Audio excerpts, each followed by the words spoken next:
Good morning, everyone, and welcome to our Build Your Sales Machine, creating a sales outreach campaign. My name is Teresa, and I will be your tech support and organizer for this webinar. Our presenter today is John Finnegan. John has been a business consultant with the SBDC at UCF for the past 3 years, starting as a volunteer advisor and moving into a full-time role in 2020. He's part of the consulting team working with small business clients in Central Florida. Prior to his role with the Florida SBDC, John has worked for 30 plus years in the business world, typically in a senior business development roles. He's worked in a large multi-billion-dollar Fortune 200 corporation and in medium-sized $500 to $700 million businesses. He founded and managed 2 successful small businesses in Central Florida and has contributed business development and general management guidance to a number of others. His formal business education includes a BBA and an MBA from the University of Wisconsin. Go Badgers. Hey. Sorry, trying to move the slide now. My apologies. The Florida SBDC network was established in 1976 by the U.S. Business Administration to provide technical assistance to small business. The Florida network is a part of a nationwide network of small business development centers with nearly 1,000 local centers across the 50 states and U.S. territories. We are funded in part by the USBA and the state of Florida, and we are state designated as Florida's principal provider of business assistance and nationally accredited. Central Florida's regional headquarters is located in Orlando and is hosted by the University of Central Florida. We cover an 8-county region, which includes Orange, Seminole, Osceola, Lake, Sumter, Volusia, Brevard, and Flagler counties. Our services include no-cost expert confidential one-on-one consulting, no-cost market research that we have access to because of our connection with the various universities across the state, special programs for second stage businesses. So we don't just handle the small startup businesses, we can help your business from beginning to end. We even have a program that helps us evaluate your business before you sell it. We do offer no cost training seminars and webinars. If you do come across a program that does have a cost, it is usually minimal, and you can see that kind of information on our website. And before we get started with the rest of the presentation, I just want to cover a few housekeeping rules that will happen during the presentation today. Your mics are muted by default, so if you have any questions, please feel free to use the questions chat box feature in the GoToWebinar panel. We ask that you make these questions as specific as possible so that we can answer them appropriately. There can be a delay between when you ask the question and when we receive it, so please do try to make your questions specific in case we've already moved on to another slide. John will be answering questions during the webinar. We do want to keep this as interactive as possible, so please ask your questions as we go, and I will interrupt John at the end of each slide and let him know what your questions are. Copies of today's presentation and other handouts will be able to be found in your handouts tab. There was a slight delay in being able to upload them, but they should be uploaded shortly after the presentation begins. Evaluation survey for this webinar is very important to us. It's how we decide what webinars we bring back each year, or what webinars we continue with and which ones we move away from. So if you can please make sure to evaluate this webinar at the end of the session, we would greatly appreciate it. You will be receiving an email about an hour after this session finalizes that will have the survey link and the links so that you can download the handouts should they not be able to be uploaded. I apologize for the technical difficulties this morning with that. So without further ado, I'm going to pass it over to John, and I will let you guys know if the handouts are able to be uploaded today. Thank you all for your patience and enjoy. Teresa, thank you for the wonderful introduction. I appreciate that. And folks, I appreciate you joining us. What I'd like to do is just set some expectations at the beginning of this discussion. First of all, this is an hour, right? This is an hour of a webinar. This isn't going to change your life. It's not going to change your business. What we're hoping to do is get your attention. We're going to talk about a couple of things, and starting with owners' expectations, but we're going to talk about a couple of ideas. And the goal here is to get you to, make a decision. If growing your business is important to you and you haven't done a lot of work on it in the past, maybe now's the time. And here's what I would tell you is, again, it's an hour. If you get a couple of ideas, if you see a couple of things that we talk about today and you go, I like that, and you write it down and you say, I want to do that.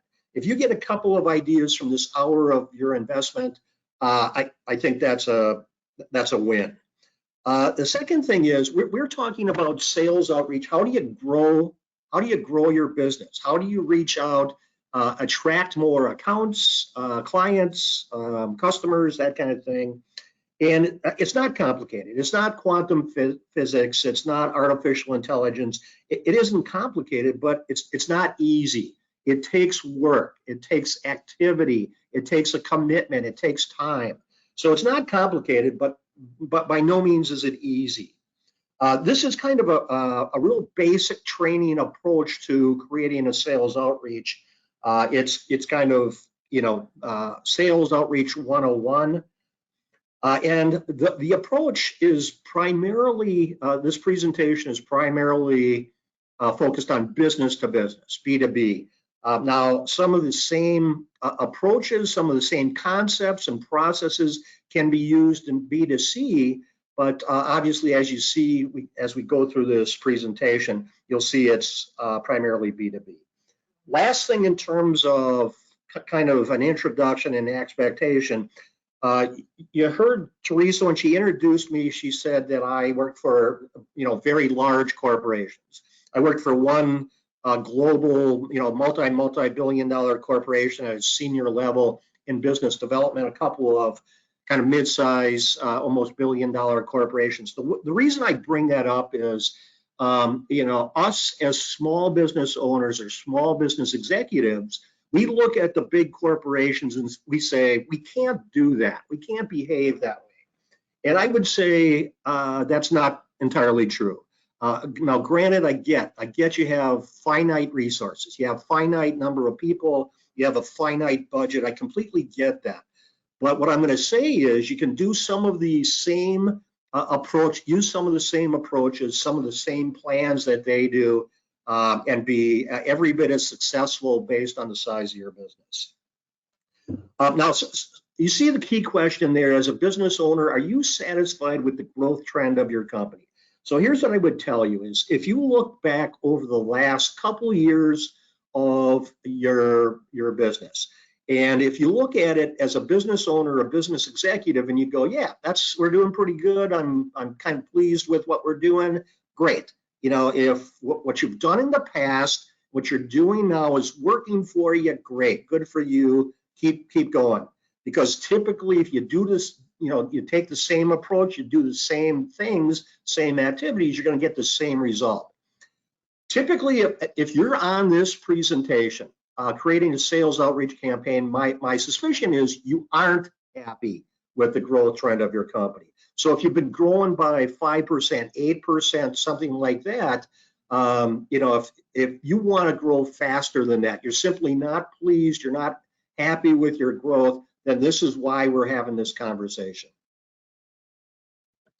Okay, we're going to talk about kind of three different aspects of a sales outreach campaign. The first is the concept. I'll go through, we'll spend probably 15 minutes or so on the concept of creating a sales outreach. The second part is process. What does the process look like? And then how do you implement? We're going to talk about things like how do you go to market? And here's the key thing, the single case example. We're going to talk about a sales outreach campaign that's targeted to one prospect. Just so we can cover the basics, just so you can get kind of a sense of what we're talking about. and then we're going to multiply it by the reality. You know, if your reality is, if you're trying to pursue hundreds of prospects or even thousands of prospects, that's what we're going to talk about. The process, we're going to give you a process checklist. We have quite a number of resources that we're going to refer to, that we're going to make available to you, where, you know, if you're listening to this and you're starting to get the idea, we can give you some of the resources. We'll talk about an activity schedule. This is key. Who's going to do the activity? And then we'll talk about, once you get to the point where you have a plan and you have a campaign developed, how do you implement the campaign? All right, so again, this is kind of 101. Who is buying from you? So this is where you're starting. Who is buying from you? How do you find them? And what approach secures more? So if you've got clients, if you've got accounts, if you've got business projects in the past, what's worked for you in the past? Let's try to do more of that. Let's implement more of that. Okay, I missed a slide here, but one of the first things that you really should do and you should consider as a business owner or a business executive, this is one component of a business development plan. And we have a format available, and we have the expertise with the SBDC to talk about the bigger picture. This is one aspect of the bigger picture of a business development plan. I would, if you're interested in having that conversation, there'll be another webinar that's available to you that talks about bigger picture. This is a more specific, targeted webinar. Now think about, how do you connect with the people you're doing business with your clients? There's typically a couple of ways that you get together. One is they find you, and you know, a B2C. So if you're reaching out to consumers, in most cases, they're finding you. You know, you have a digital marketing campaign, you have an e-commerce approach, a social media program kind of thing.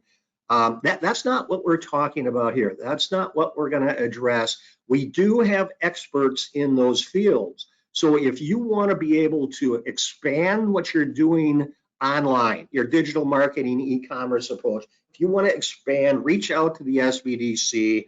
We do have experts, and I've worked with them. They are indeed experts on how do you build that digital marketing approach. They find you, you find them, where you're doing an outreach, where you identify prospects that could use your services, could use your products. You reach out to them. That's what we're going to talk about. You find them. That's what this is all about. Or typically, most businesses, it's a combination of the two. You're getting they find you through your online presence, but in many cases, you're finding them. You're reaching out to them. Okay, here's the single case example. What we're trying to do is we're trying to understand the concept by boiling it down to just one. So here, our business is Central Florida Paints. This is the example we're going to use for the next number of slides. We are a painting company. We provide commercial painting to home builders, commercial general contractors, and remodelers. And typically the decision makers we're trying to get to will be the purchasing managers. We've identified one single target just so we can go through this example. It's Green Custom Homes here in Central Florida. The purchasing manager is Jennifer Perez. So we've identified the prospect, we've identified the decision maker, and as it stands now, Green Custom Homes is building homes. They've been building homes for a decade or more. They are using other commercial painters. They don't know who we are. They've never heard of Central Florida Paints. So we have zero brand awareness with this prospect. Okay, so the goal is to, on the right there, you see the start of the process, zero brand awareness. And you know, this is a process that happens over time. I think on the first slide, and I might have missed it, you know, Brad Pitt played, what's his name? But it's a process. In Moneyball, he kept talking about it's a process, it's a process. This is certainly a process. It's not one and done. You typically know this from your own personal experience. So with Green Custom Homes and their purchasing manager, we are going from zero brand awareness. We're going to go through a process where she starts to be aware of us. She has growing awareness. She starts to recognize our name. There's a potential interest in her case. And then we start a dialogue, and that's really where you get into the heart of the negotiation. And on the left, you see some of the activities that we'll do to get Jennifer's attention. Once we've identified who she is, we'll send a intro email. We can connect with her on LinkedIn. We can do an intro call. Typically it's hard to get through to people, especially on the first call if they don't know you. So we might leave a voicemail that we'll talk about, a fairly scripted, compelling, not hard sell email. We'll do a second email. You can do group emails, an email campaign, that kind of thing. You can make a call to their office and try to make a cold call to the decision maker. So that's kind of the process. On the left are the activities. On the right is the kind of growing brand awareness, where she doesn't know us, then she kind of is aware of us, then she starts to recognize us. I'm gonna give you two little stories about how this process works. The first is Central Florida Lawn Care. They're just a fictitious lawn care, but think of yourself and your buying process, the thought process you go through when you make a purchasing decision. So this is about you and your thought process. So maybe you're using Central Florida Lawn Care. You've used them for a couple of years. They do a pretty good job. They're pretty cost effective, but you're not completely satisfied. So in the beginning, you ask them, I want my lawn cut on Friday because I want it looking good for the weekend. Can you cut my lawn can you schedule me on Friday? And they said, yes, absolutely. We'll schedule you on Friday so your lawn looks nice. You'll be happy with us. So they did that for a couple of months. They were very good about, and then they started bouncing around. Something changed, and now you never know when they're going to show up. It used to be Fridays. Now it's sometimes they show up on Saturday afternoon, and that bugs you. Or they'll show up on a Wednesday or a Thursday, and that bugs you. So Central Florida Lawn Care, you're using them, you're going to keep using them, but you're not happy. I'm Finnegan Lawn Care. I start to reach out to you and I say, I do an email to you and I go, Finnegan Lawn Care, we do a great job. We're very cost effective, and you see it and you delete it.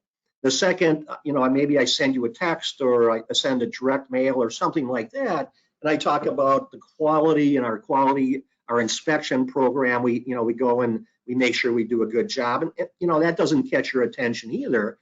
And then I send you another email and I go, Finnegan Lawn Care, we cut your grass on your schedule, guaranteed. And that gets your attention. That's where you go, perfect. I am interested. Let's talk. So, that's the very same decision-making process in many cases that, as a business that you're facing as well. The second story I'm going to tell you, and it's kind of from the opposite perspective. It's from the perspective of the business. Is I mentioned I work for a large global corporation. I was the director of sales in the Southeast United States. I had 60 salespeople working for me. I happened to be in the Orlando branch office, and KB is one of their best salespeople, certainly in our region, but across the nation. And I was sitting in the office, and a lead came in, and we would sell to all kinds of hospitality businesses.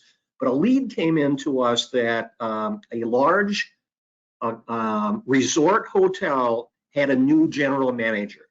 And I go, great, that's a great opportunity for us. Let's put them into one of our outbound sales campaigns. And KB, being the great salesperson he is, he goes, no, that's too complicated. It takes too long. Let's go. I'm going to go make a cold call. Why don't you come with me? We made a cold call on that decision maker. He wouldn't see us. So we went back to the branch. 3 months later, KB calls me and says, I finally got him. I got that big resort we talked about. And I said, congratulations, KB, good for you. I went into our CRM to see what kind of activities that he did, and he did the same thing. He started by sending an intro email to this general manager. He sent a second email. He connected on LinkedIn. He made a couple of telephone calls. He left voicemail messages. Finally, after a couple of months and all of these activities that we mentioned on the left side there, KB finally gets through. The general manager says, okay, let's talk.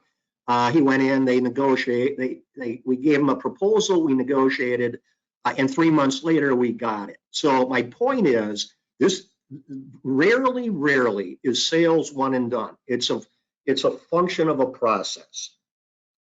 Hey, Teresa, any questions that have popped up? No questions have come in so far. If you guys would type your questions in the chat box, I will go ahead and stop John along the way to make sure they get answered. I was able to upload the documents. I hope everyone can see them. So let me know if you cannot. Okay, and I would encourage you, if you have the question, I think we have something like 50 people on the presentation today. If you have a question, I guarantee you some of the other people have the same question, so don't hesitate. Okay, so here we talked about one. This is the example of one, but that's not the reality for most businesses, right? You're not out there trying to get one account. You're trying to get a bunch. So you're going after hundreds or thousands. And just to continue our example of Central Florida Paints, I went to one of the business databases, and I went in and searched for home builders Orlando plus 50 miles, a radius of 50 miles, and I got 1,267 results. Did the same thing for general contractors, those SIC codes you see on the left, Orlando plus a radius of 50 miles, and I got over 1,500. Now those results, typically, there are quite a number of duplicates. There are there are businesses in there that really are misclassified that shouldn't be in there. So, the home builders, instead of 1,200, there might be 700 or something like that. The general contractors, instead of 1,500 or over 1,500, there might be 1,000. But the point is, if you're supplying paint, if you're a painter and you're looking to build business with home builders and general contractors, there's probably something like 1,500, 1,700 opportunities out there. And if that's the case, if you're trying to be successful and you're trying to grow your business, you'd better have a plan and you'd better have, a process. Okay, the sales pipeline, I would suspect most of you have heard the terms, sales funnel or sales pipeline. They kind of mean the same thing, and I'm a big believer on that. I'll show you the math in just a couple of minutes, but it's how sales works, and it applies to every single business. Now, the math is different on every single business, and I'll show you a little bit about how that works. But think of it this way: you want to be able to visualize the process. So you have a couple of different steps: prospects open, prospects active, prospects warm, proposal delivered, and then closed, or closed won, closed lost. This is what that means. Prospects open. So you've identified targets out there, but you haven't done any activity to get their attention. So, in the previous slide, that list of home builders and general contractors, maybe you've loaded them into your CRM, which we'll talk about in a little bit. You've loaded them in, but you haven't done anything to get their attention. You still have zero brand awareness. Prospects active, now that's where you've started the reach out campaign, where you've started trying to get their attention, and maybe you pull, say 200 as a starting point from prospects open who you haven't touched. Maybe you bring 200 over and you start the reach out campaign with 200.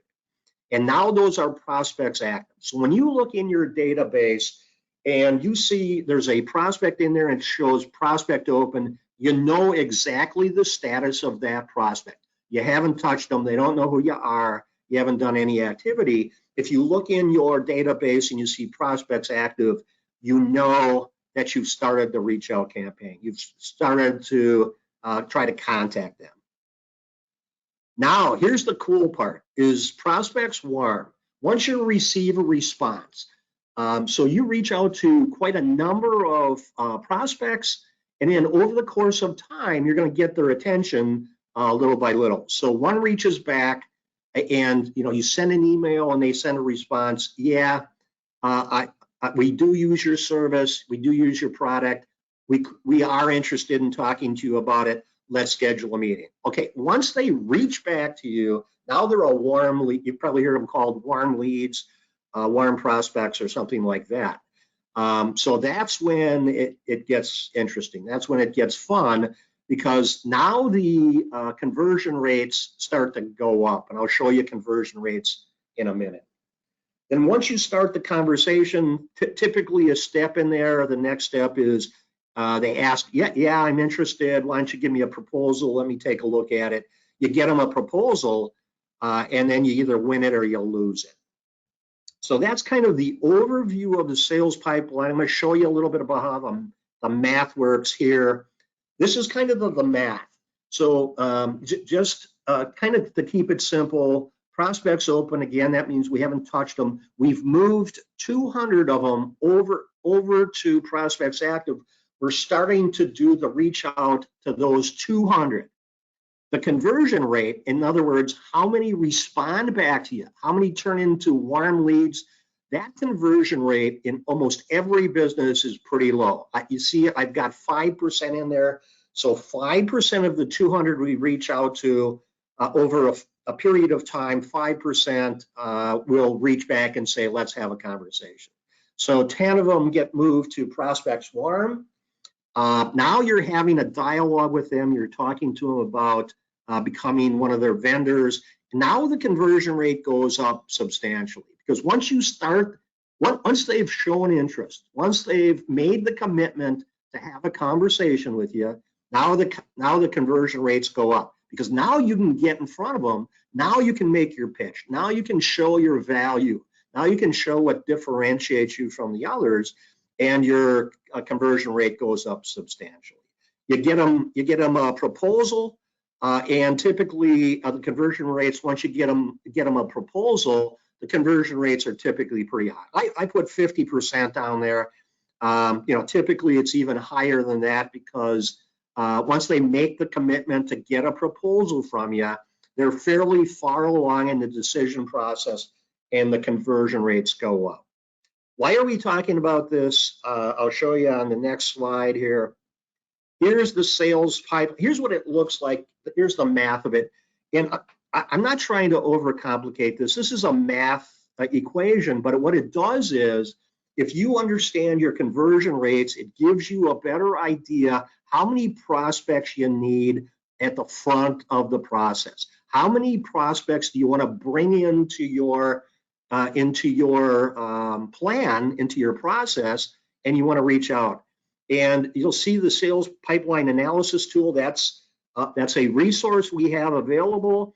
If that is of interest to you, if you look at it and you go, I want to know how my process works, how my pipeline works, and you want help with it, we are happy to help. Let us know. We're more than happy to plug in your numbers, and that gives you an understanding of how much activity do you have to do at the front end to get the level of business that you need on the back end.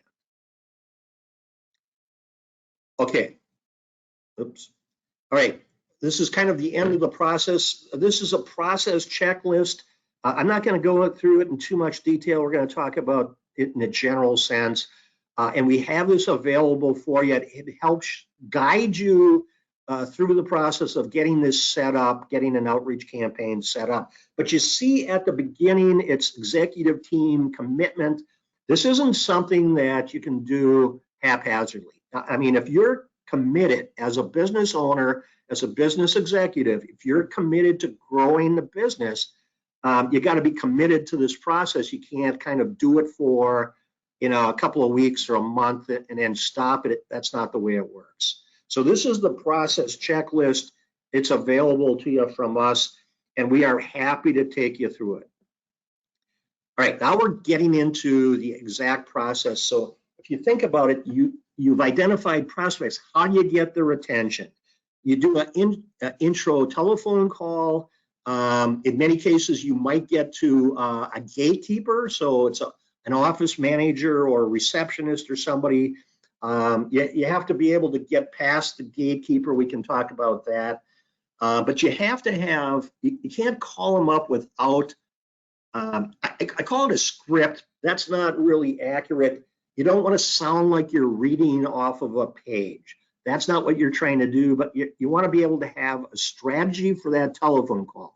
So if you get somebody, if you get a decision maker or even an influencer on the call, you want to be able to have kind of an organized approach to the call. And I'm just going to mention a couple things. First of all, if this is your first contact, it's not hard sell. You don't want to make it hard sell. Typically, if your starting point as an introduction, if your first contact with a prospect is hard sell, you're going to push them away. But what you're going to do is think about you're trying to gain information. Maybe you give them a quick, this is what we do. Do you use these services? Do you use these products? You do? Oh, you're using somebody else. What do you like about them? What don't you like? So you're asking the prospect questions and you're gaining information as opposed to a hard sell approach. Intro telephone call, personal emails. We have resources available for how to send emails to business prospects. What are some of the best practices? But certainly there are a couple. One is, and this is instinctive, you probably already know it, is the subject line has to be compelling. It can't be lame. And you know this from your own personal experience. If somebody sends you an unsolicited email, they're trying to get your business, and the subject line is lame, it doesn't click with you, within a second, you're deleting that email. So you got to come up with a subject line short, no more than 6 words typically, that's going to get their attention. So personal emails, you can do email blasts or group emails or mass emails using email marketing programs. Those are very efficient. So if you're going to do one at a time to a individual prospect, there's value there, but there's also value to doing mass emails, group emails, that kind of thing. Hugely efficient. And the programs these days, and there are a bunch of them that are out there that are very cost effective, but they also give you performance reports. So in other words, if you send a mass email out to 100 prospects, for example, it'll tell you how many open the email. It'll tell you, how long do they spend looking at the email, and if you have a link to your website or something, or a link to another action step, it'll tell you how many click the link. So that's hugely valuable. Obviously, telephone calls, we talked about that. In LinkedIn, I personally think LinkedIn is kind of past its prime a little bit. There's still value to LinkedIn in terms of connecting with people. First of all, identifying, who is the right person within an organization. If you've got an organization that's a prospect of yours, you can go to LinkedIn and find out who is your key contact. That's the value to LinkedIn. You can reach out, you can connect to them, you can give them a message on LinkedIn, that kind of thing. So these are kind of the activities that are typical in a sales outreach campaign. And then you take those activities and you develop a schedule. And say, in this case, with this example, with a home painter, they have 3 different types of prospects. They have home builders, they have general contractors, they have remodelers. They separate out the prospects into 3 different categories because the message to each of those may be different. For example, here's another example. If you sell to healthcare providers, you have a service or a product that you're selling to healthcare providers, Obviously, there are quite a number of different types of healthcare providers.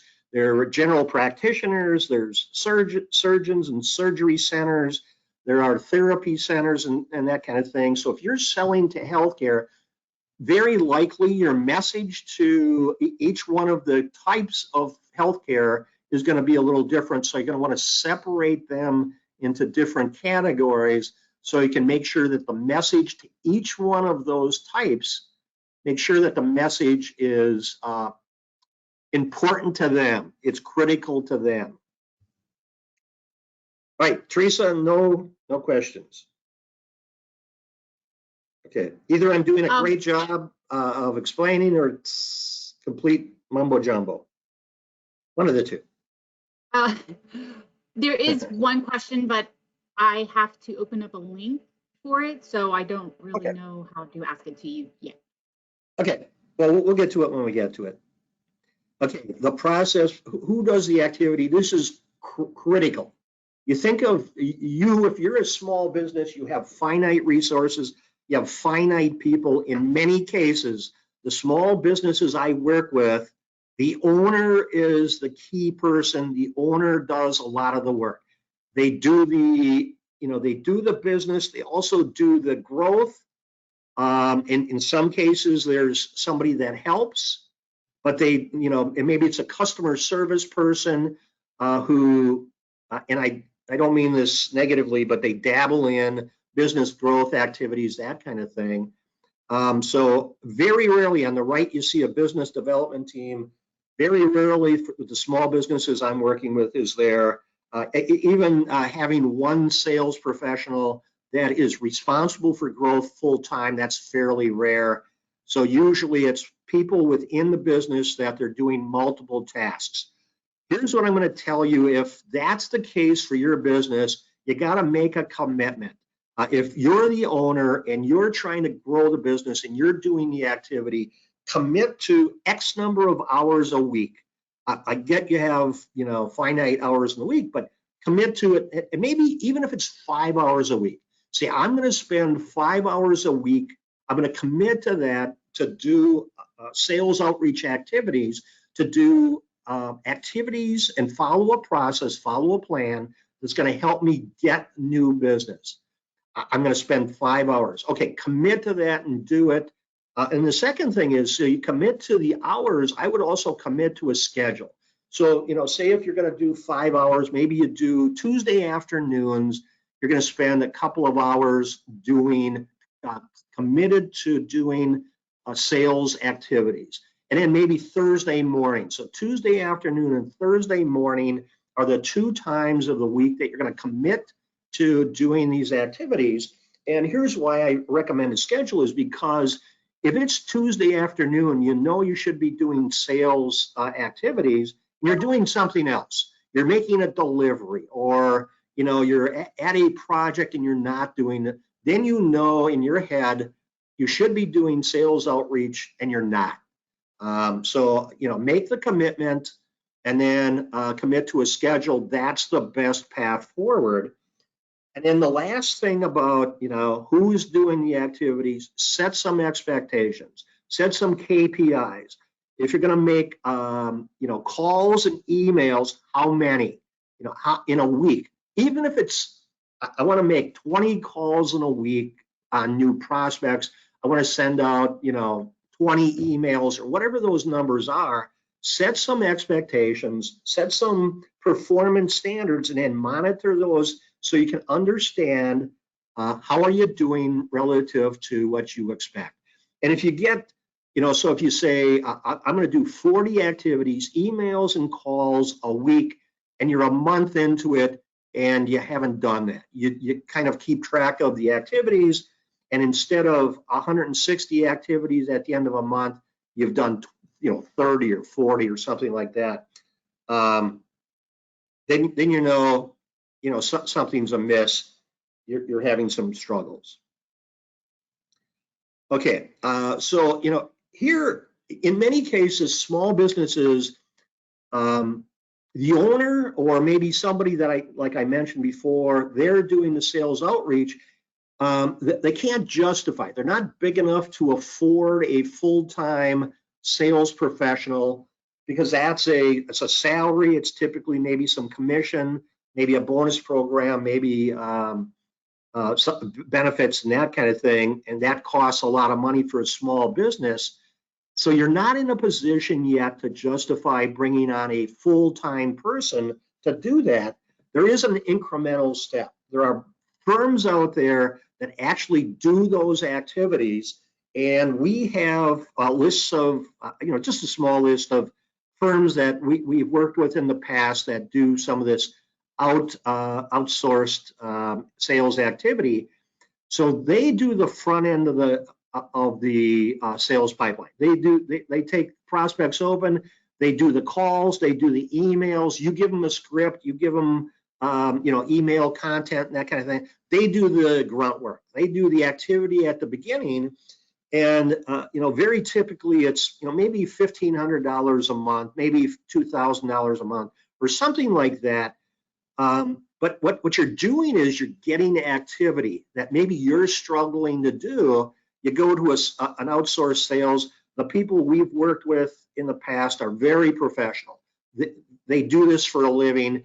And here's kind of the way it works. They make the calls. When they get a response, when one of the prospects on your list goes, yeah, I'm interested, then they turn it over to you because you're the professional.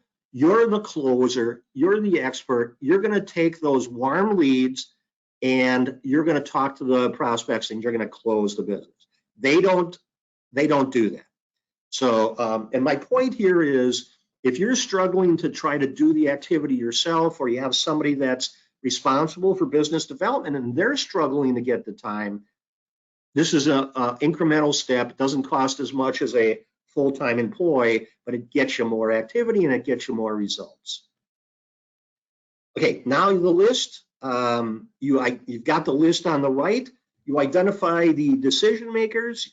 To do that, you kind of go to maybe the website. So you've got Acres Custom Homes. You go to Acres Custom Homes website to identify the decision makers, or you look at their LinkedIn.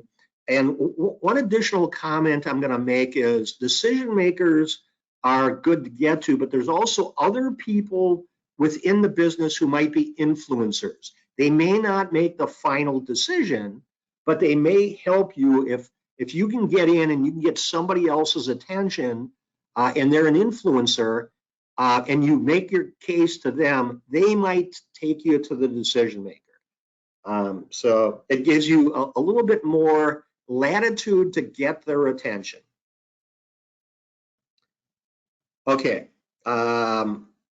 so a couple other things for the implementation. We talk about activity. I am a CRM fanatic. Teresa will tell you I strongly recommend using a CRM. Think about your own personal situation with your business. Are you trying to manage sales and sales activities on a notepad or in a spreadsheet or something like that? If you're not using a CRM, and I'm not exaggerating here, you're probably 2 decades behind. You're not a couple of years behind, you're 2 decades behind. There's something like 57% of small businesses with 11 employees or less, 57% are using a CRM. It should be 100%. But the challenge is, are you using it correctly? Again, like I mentioned earlier, we have a ton of CRM resources, everything from a CRM 101 kind of guide resource. You see there a couple of lines down, SBDC webinar on the CRM. It's this Thursday. It's the 21st, Thursday at 10 o'clock. I'll be doing that seminar, and it's going to be an hour focused on CRM. We did one last year. It was very popular. That is available on YouTube. So if you don't want to wait till the 21st to kind of get some background on a CRM, go to our YouTube channel and take a look at that CRM. Hugely valuable. The second thing I wanted to mention here and I'm not going to spend a whole lot of time on it, but it's high value targets. So almost every business that I'm aware of, there are targets out there that could change your business, that could change your trajectory.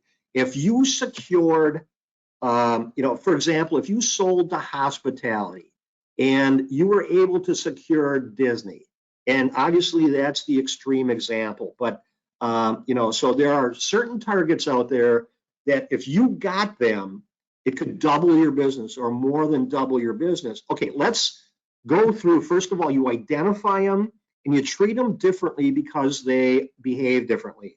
They are different. If you secure a regular client and it helps your business, great. If you secure a high value target, it could, dramatically change your business. So you want to identify a handful. I've got 5 to 10. You certainly don't want to identify more than 10. You identify a handful and you develop a specific plan to get those high value targets. Get their attention, find out who the decision makers are, get in front of them. And that, again, you think trying to secure regular prospects is a process. It takes time. Securing a high value target also takes time, typically longer, but the value to you as a small business is huge. So identify a handful, put together a program. How are you going to get their attention? How are you going to move forward with them?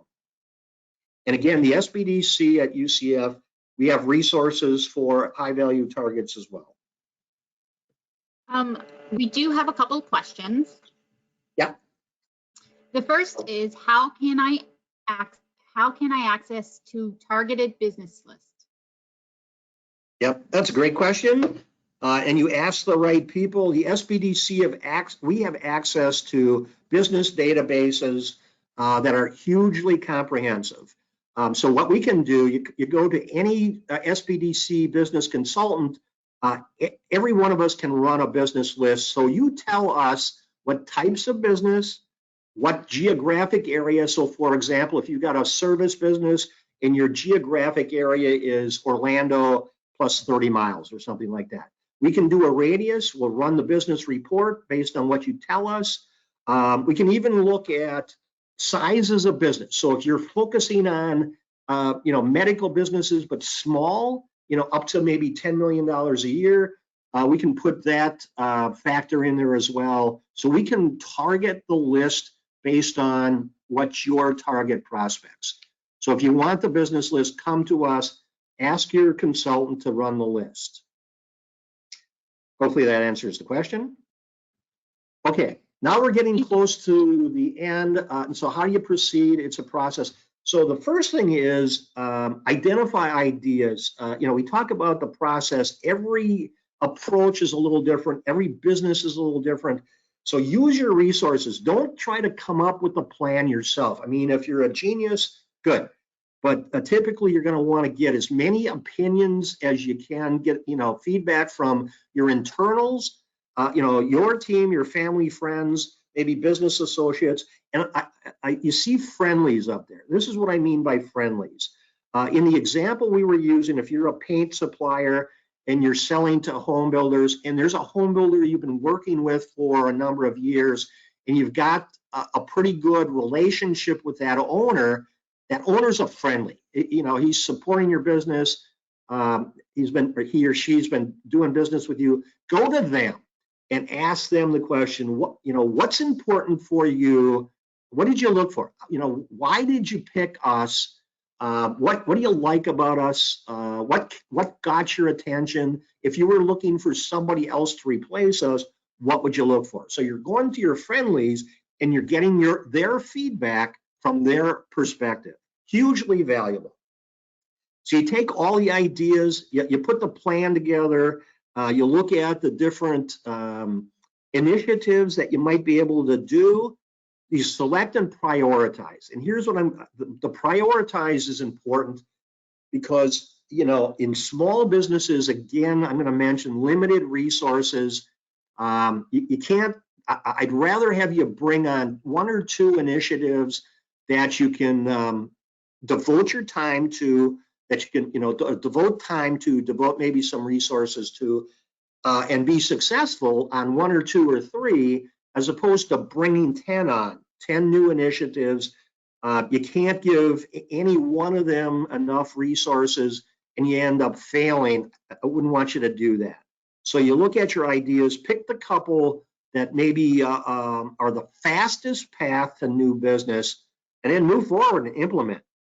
And then you see Brad Pitt, the Billy Bean character from Moneyball. Think about it as it's a process. It's a process, and this process works. We have, I personally worked with dozens and dozens of clients who came to me and said, I'm sick of, mediocre business growth. I'm sick of 8% business growth year over year, or we've stagnated.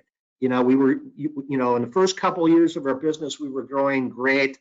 We've stagnated. We got to fix that.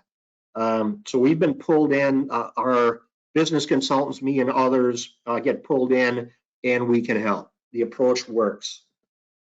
Seek professional help. If you've got tax issues, you go to a tax professional, that kind of thing. So we're the professionals, we can help. Here are the resources. I think Teresa mentioned she's got them loaded somewhere so you can get access to these resources. If this makes sense, if you think this is good for your business, go and pull these resources out and start to give it the plan. Come to us. We can provide the resources and consulting. Next steps. Okay. So if you're new, if you haven't, completed the request for consulting, go on, complete it. If you're already working with us, schedule appointments. Okay, that's kind of it. We're essentially coming up on our time here. At the end of this, hopefully, again, this is 1 hour of time.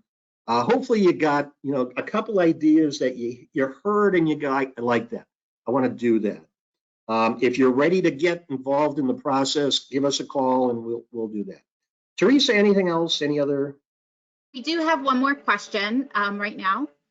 Okay. Are there free CRMs? I was paying like $90, but had to quit because it was too expensive for my home book business. I love that question. That's a great question. The answer is yes, surprisingly enough. I think we have a list of some, but here's what I'm going to tell you. Google is that search thing, I think. Google free CRMs, and you'll see a bunch of them. There's like HubSpot, a couple others. We're not promoting any single one, but I'll tell you the HubSpot's probably the most popular with our group. But there's a bunch of them that have, for small businesses, they have free versions. And literally, I mean, obviously there's some limits to functionality. They may limit the number of people you can have using it. Maybe 2 people, 2 licenses, maybe 3, no more than 3. They may limit the number of prospects you can load in there. Maybe it's a 500 or maybe it's 1,000. But that's a perfect way to get going. The perfect way to understand how CRMs work, how valuable they are in this process, and to be able to get kind of used to it for free and not have to pay for it. So the answer is absolutely yes, and I do think that's a great way to go. And then we have a comment. Great job, John. Very valuable information. Thank you, Mom. I appreciate that.